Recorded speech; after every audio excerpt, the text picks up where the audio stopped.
Ruth, you're in Gatlinburg. Yeah, for some reason, my computer and our normal camera just absolutely will not play together anymore, and I have no idea why. So, and then it wasn't picking up the sound because we had changed the settings. Anyway, here we are. So, I wanted to talk about the love-hate relationship we have with technology. You betcha, especially me. Yesterday I did a Zoom consultation with somebody from England, and we couldn't get any sound on her end for the first couple of tries, but we finally got it and it worked out. But yeah, technology, good and bad. So I think a lot of it has to do with the weather, the heat, the humidity. But I'm seeing, so I don't spend a lot of time on Facebook other than on my own, on this page really, and looking at pictures of my granddaughter. But I do get a lot of notifications where, my name is mentioned and stuff. And what I'm seeing on a lot of pages, people are really struggling with allergies and itchy dogs in particular. I mean, in our house, everybody's scratching and itching as well.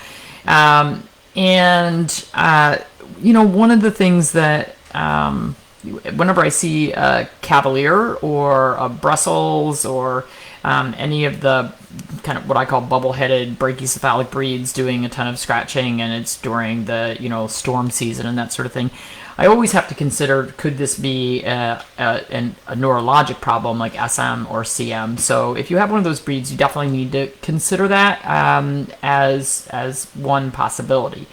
But I think that an awful lot of these animals are being treated with Apoquel, Cytopoint, steroids, antibiotics, and repeat antibiotics,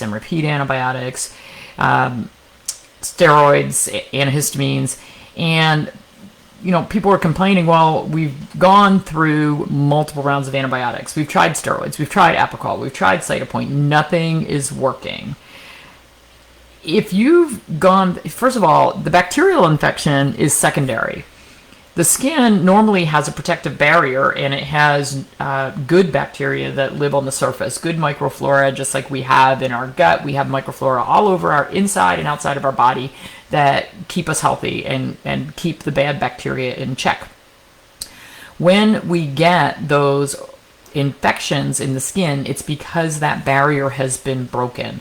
And that when we're treating the bacterial infections, yes, they produce itchiness, but you're treating a symptom, you're not treating the underlying cause most of the time.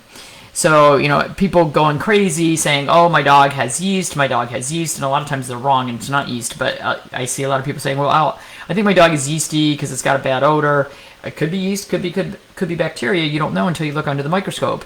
But again, if you just focus on, oh, I'm going to treat the yeast, I'm going to kill the yeast, and you haven't solved the underlying problem, which generally is some sort of allergic reaction to something. When you get itching, it's if it's not SM or CM, not a neurologic problem, there's an allergy to something, and you have to find out what that is and either eliminate it if it's food or if it's something in the environment that you can eliminate, or you're going to have to do some sort of desensitization. You're going to have to get that immune system functioning better.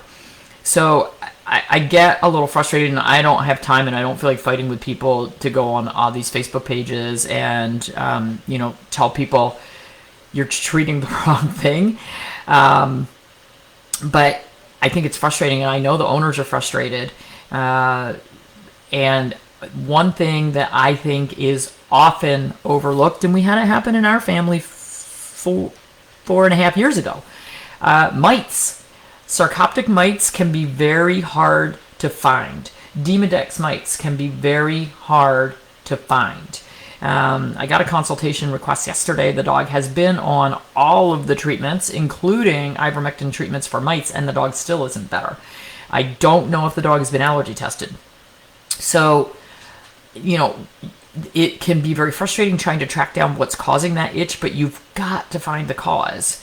If you just keep treating the symptoms and you just keep putting Band-Aids on and you don't readjust the immune system and try to find out the inciting cause, whether it's a mite or an allergy or a food intolerance, if you don't get to that root cause, you're not going to solve the problem, and you're just going to keep doing that same battle over and over and over, and that's the definition of insanity, because you're not going to get anywhere. So can a dog be malnourished? Sure. Your Aussie is scratching, trying quail eggs, omega oil, apple cider vinegar, skin is not flaky. Next step is an allergy test. Yeah, I mean, we jump on allergy testing really early in our practice because it's such a big thing. And desensitization helps about 75 to 80% of the itching and allergy symptoms in most patients, dogs and cats. And even horses. So I've been through allergy desensitization 30 years ago. It worked for me. So definitely consider that. Genetics play a big role. If your pet was born to parents that had allergy problems, there's a good chance that the offspring are going to have those same propensity toward allergies. And that can be a really frustrating battle. A lot of times allergies are not something that you cure. They're something that you try to control as best you can. So don't forget about looking for mites, potentially treating for mites as an option to see if it stops the itching, especially if you've used Apoquel, Cytopoint, steroids. Nothing has helped. Consider mites. What is desensitization? So you can use sublingual drops, which are just oral drops, or injections. And it's basically micro doses of what they're allergic to that you start in very, very, very small doses, and then the strength increases. And what you're trying to do is get the body to start to say, oh, that doesn't bother me anymore. It's kind of like when we try to desensitize our pets who are afraid of thunderstorms and loud noises. So we play thunderstorm noise on the computer in the background at a very low level that they don't react to, and you keep turning it up so that over time they learn that, yeah, that's no big deal. And they start to ignore it. So basically we're trying to get the body to ignore the things that it is reacting to. Okay, I got to get to work. Busy day. Don't have any music, so everybody have a wonderful day. See you tomorrow.